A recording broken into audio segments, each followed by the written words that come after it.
Bonjour à tous et bienvenue dans cette nouvelle vidéo. Aujourd'hui, on va apprendre à incruster un fluide fait en 3D dans un plan filmé. La technique que je vais vous apprendre, c'est celle qu'on a utilisée dans le dernier clip que vous pouvez voir sur ma chaîne. C'est un projet de fin d'année qu'on a réalisé à deux.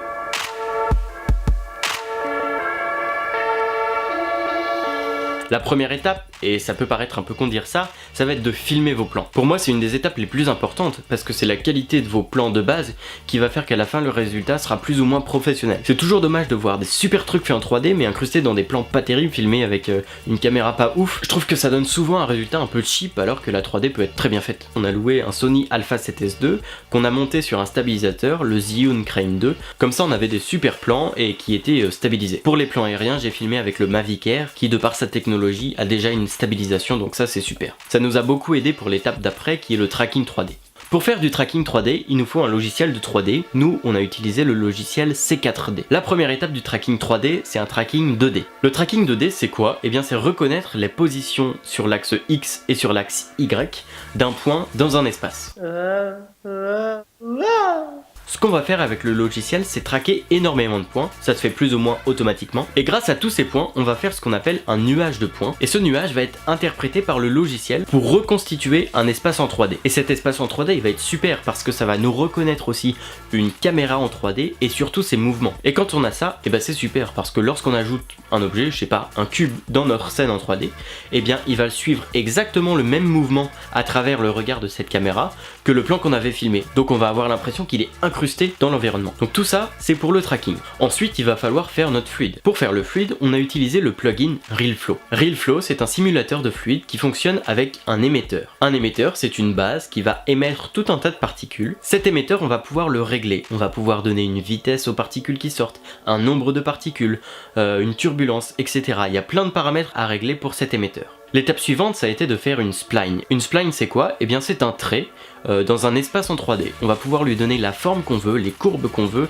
dans tous les sens qu'on veut, et on va dire à notre émetteur de suivre cette spline pour que les particules prennent un chemin donné. Ensuite, on va ajouter ce qu'on appelle un mesher. Le mesher, ça va être la simulation vraiment du fluide autour de ces particules. Ça va être une interprétation des particules en tant que particules de fluide. Et là pareil, notre mesher, on peut lui donner tout un tas de paramètres, que ce soit la viscosité, sa taille, etc. Enfin, il y a beaucoup trop de paramètres et c'est vite galère d'ailleurs. Une fois qu'on a un résultat qui nous va plus ou moins bien, on ajoute une texture à notre fluide. Après, on va ajouter un plan qu'on va mettre au niveau de notre sol. Ça va nous permettre de projeter une ombre dessus grâce à une lumière simulée en 3D. Ça va aussi nous permettre de faire des reflets lorsqu'il y a de l'eau ou des matières qui reflètent, par exemple dans les vitres des immeubles. Une fois qu'on a ça, on va pouvoir exporter. En 3D, on exporte pas simplement comme ça, juste une image. On va exporter ce qu'on appelle des passes. Il faut voir un peu les passes comme les calques sur Photoshop. On va sortir par exemple l'ombre, la couleur des matériaux, la réfraction, la réflexion, la spécularité, plein de paramètres comme ça qui font qu'après on va pouvoir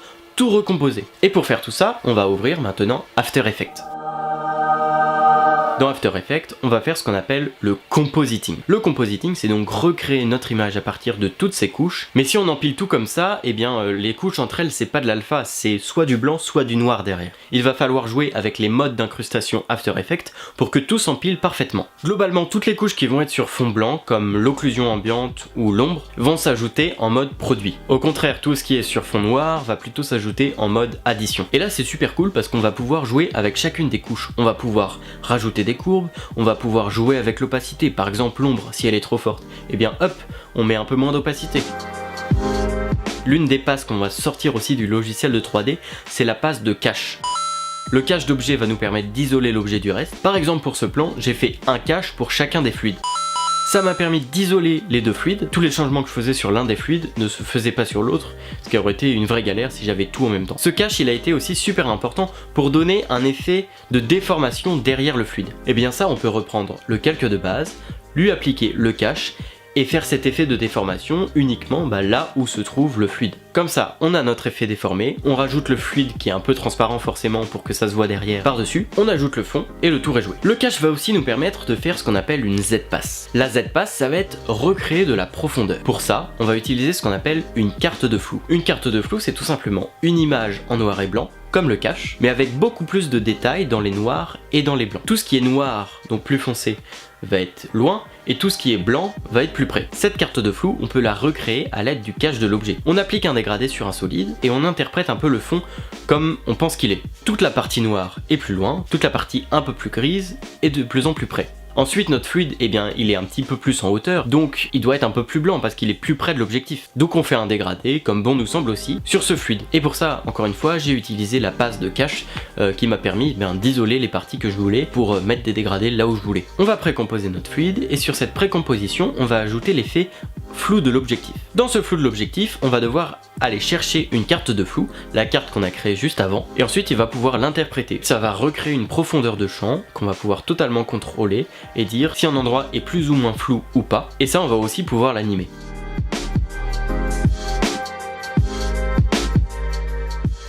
S'il y a des éléments qui passent devant, comme vous pouvez le voir dans le clip, il faudra faire de la rotoscopie. Une rotoscopie, c'est comme une découpe en mouvement, et ça va nous permettre de remettre tous les objets qui sont censés être au premier plan, devant. Enfin, on va pouvoir mettre un flou de pixels, ce qui va donner un effet de flou dans les mouvements un peu plus réaliste. On va aussi pouvoir ajouter une colorimétrie générale pour lisser un peu le tout et faire que tout s'intègre un peu.